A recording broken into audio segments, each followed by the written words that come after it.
ایک صاحب تھے جو کہ گورنمنٹ آفیسر تھے ایک اچھے ادارے میں اس کا نام ہی لینا چاہتا، وہاں پہ تھے. ہی واز ہیوج گائے، مطلب کافی ویٹڈ تھے اور وہ بلکی تھے.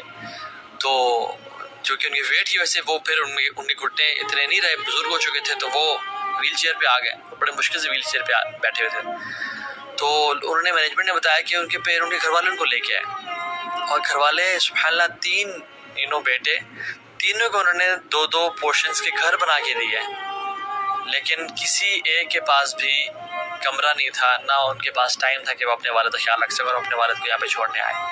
ایک اور شخص اپنے باپ کو لے کے آیا اور کہا کہ میرے باپ بہت بوڑھا ہو چکا ہے اور میں جاب کرتا ہوں ایک مال میں، مجھے 12,000 سیلری ملتی ہے، میرے پاس ٹائم نہیں ہے، میں صبح 9 سے رات 8 بجے تک جاب کرتا ہوں، تو میں نے خیال نہیں رکھ پاتا، تو آپ یہاں پہ. تو انہوں نے آفر کی کہ ہم آپ کو 14,000 دیں گے، آپ اپنے ہی باپ کا خیال رکھیں، یہاں پہ آپ کسی اور کے پاس نہ جائیں، آپ کو 14,000 دیں گے، آپ اپنے باپ کا خیال رکھیں، کھانا کھلائیں، ٹائم گزاریں ان کے ساتھ، اور آپ نے جو ٹائم دینا ہے وہ بھی کم ہوگا، 9 to 5 انہوں نے بولا یا کتنا بولا. لیکن اس نے کیا کیا، اس نے کہا نہیں میں نہیں کر سکتا یہ، اینڈ ہی لیفٹ. سبحان اللہ، this was so shocking for me کہ یار یہ اسی دنیا میں ہو رہا ہے. And I learned so many lessons from that visit. مجھے یہ بتائیں ایک شخص جس کی اولاد، جس کے لیے وہ اپنی زندگی اور جوانی لگا دی اس نے، وہ اولاد آ کے اولڈ ہومز میں جا کے چھوڑ جائے، اس باپ کا اندر سے کیا بچے گا؟ اس کی لائف میں کیا رہے گا؟ اس کو تو ہر وقت یہی بات دکھ کھا جائے گا اسے کہ میری اولاد نے مجھے چھوڑ دیا اور میری اولاد نے میرا سہارا نہیں بنی، جس کے لیے میں نے اپنی جوانی کو ضائع کیا. میری زندگی کے بڑے پلانز تھے، لیکن جب وہ آئی تو میرے سارے پلانز ختم ہو گئے اور وہی میرا پلان بن گیا، جس کے لیے میں نے فیسیں پوری کی اور جس کے لیے میں نے جھوٹ بھی بولا اور میں نے کیا کچھ نہیں کیا اسے کمانے کے لیے، وہ مجھے چھوڑ گئے. اور ایک اور لیسن جو میں نے لرن کیا وہ ہے کہ اپنی اولاد کی تربیت ہمیں دین پہ کرنی ہے. اگر ہم نے اپنے اولاد کی تربیت دین پہ نہ کی اور اپنے گھر والوں کی تربیت دین پہ نہ کی تو کوئی فائدہ نہیں ہے ہماری اس انویسٹمنٹ کا. اور ایک آخری چیز جو میں نے وہاں پہ لرن کی وہ یہ کہ اللہ سے بناؤ اور بے شک کسی سے نہ بناؤ، کیونکہ اللہ ہی ہے جو ساتھ دیتا ہے، ایک اللہ ہی ہے جو کہ آخری ٹائم میں سہارا دیتا ہے.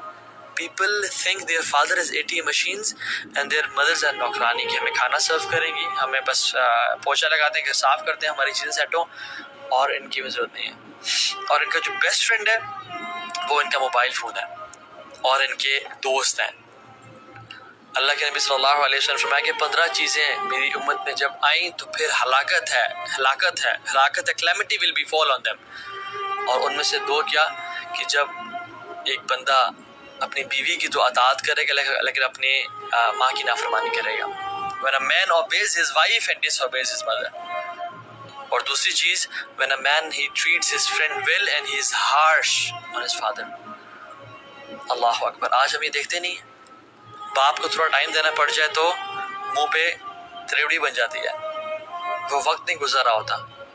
باپ اگر ساتھ بیٹھ جائے پوچھ لے کہ بیٹا کیسا دن گزرا تو غصہ آ جاتا ہے، اور دوستوں کے ساتھ کھلا رہا ہے اور ہنس رہا ہے اور گپے مار اور تالیاں چل رہی ہیں اور گھومنے پھرنے جا رہے ہیں، لیکن والد کو 5 منٹ بھی دینا ہے اس کے لیے عذاب ہوتا ہے.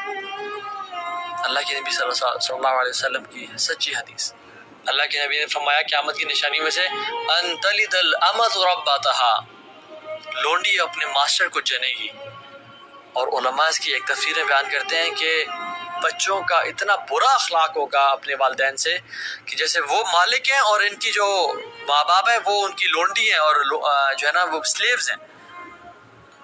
As if kids are masters and parents are slaves, اس طرح سے ان کے ساتھ رویہ رکھیں گے.